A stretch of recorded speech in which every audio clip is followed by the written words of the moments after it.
అలాంటి ఇబ్బంది ఏమీ లేదు జిల్లాలో. మహబూబ్ నగర్ పార్లమెంట్ అంటే ఇక రేవంత్ రెడ్డి ఇక్కడ ఉన్నాడని కాబట్టి చాలా అదేదో ముఖ్యమంత్రి ఉన్నాడు, చాలా సీరియస్గా ఉంది ఎలక్షను, ఆయన ఏదో చాలా బలంగా ఉన్నారు, 7 మంది ఎమ్మెల్యేస్ ఉన్నారు కాంగ్రెస్కి అనేటటువంటిది ఒక అంటే ఒక అందరికీ ఒక ఆలోచన. అదే ఏమో ముఖ్యమంత్రి అక్కడి నుంచే కాబట్టి ఆయన చాలా మీరు చెప్పినట్టు ప్రెస్టీజియస్గా తీసుకున్నాడు, ఎట్లనైనా ఈ సీట్ గెలవాల్సిందేమేమో అని దీంతో ఇది అందరూ దీని వైపు ఎక్కువ చూపు పెట్టినారు. అందులో ముఖ్యమంత్రి అయ్యి ఉండి ఈయన 7 సార్లు వచ్చింది ఇక్కడికి, 7 టైమ్స్ వచ్చినాడు ఇప్పటికే. సో ఆయన అసెంబ్లీ ఎలక్షన్ అప్పుడు అసెంబ్లీకి ఒకటేసారి వచ్చిపోయినాడంట. ఆయనే చెప్పాడు, నేను పోటీ చేసినప్పుడు నేను ఒకటేసారి వచ్చిపోయినా, ఇప్పుడు పార్లమెంట్లో గెలిపియాల, మీరు 7 సార్లు వచ్చిపోతున్నా అని చెప్పిండు అంతకుముందే. సో ఈరోజు ముఖ్యమంత్రిగా ఉన్నటువంటి ఆయన అన్నిసార్లు రావాలి. అప్పుడు ఇంకా ముఖ్యమంత్రి కూడా కాదు, ఆయన క్యాండిడేటే. అప్పుడు జస్ట్ కాంగ్రెస్ పార్టీ నుంచి పిసిసి అధ్యక్షుడు ఉండొచ్చు కానీ క్యాండిడేట్ మాత్రమే.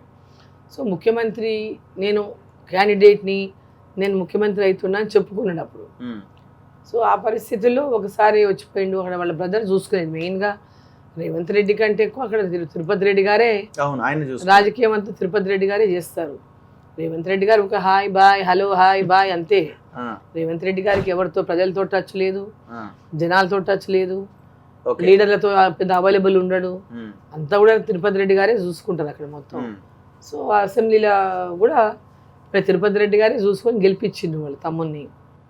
సో ఇప్పుడు రేవంత్ రెడ్డి గారు ఇక్కడ ఈ పార్లమెంట్ సీట్ని ఎట్లయినా గెలవాలి, డీకే అరుణని ఓడించాలి, డీకే అరుణ గెలవకూడదు, డీకే అరుణ గెలిస్తే రేపు ఒకవేళ ప్రధానమంత్రి రేపు పొద్దున ఇంకేదన్నా అవకాశాలు ఇస్తే మరి మాకు జిల్లాలో ప్రమాదం ఏర్పడుతుంది అనేటటువంటి ఒక అభద్రతా భావంలో రేవంత్ రెడ్డి ఉన్నట్టుగా కనిపిస్తా ఉంది. ఇన్సెక్యూరిటీ దానికి ఏముంటది మేడం? ఇప్పుడు మీరు ఒకవేళ ఇంకొక పెద్ద పదవిలోకి వచ్చారు అనుకుందాం, మంచిదే కదా, ముఖ్యమంత్రి రాష్ట్రానికి మంచిది, జిల్లాకు కూడా మంచిదే.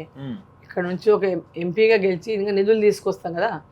మోదీ గారిని ఆయనే పోయి అడిగొచ్చిండు, మోదీ గారు మీరు సహాయకారం లేకుంటే తెలంగాణ కష్టం అప్పుల్లో ఉందని చెప్పొచ్చిండు. ఇక్కడ మేము ఎంతమంది ఎంపీలు గెలిస్తే అంత పెద్ద ఎత్తున రాష్ట్రానికి నిధులు వస్తాయి, మా నియోజకవర్గానికి కూడా నిధులు వస్తాయి. మంత్రి అవుతారన్న ఆలోచన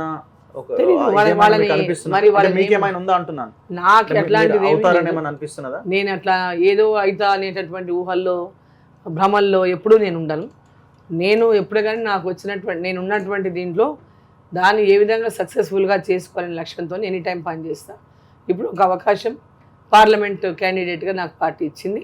సో దీన్ని ఫస్ట్ గెలవాలనేటటువంటి లక్ష్యంతో పనిచేస్తున్నాం.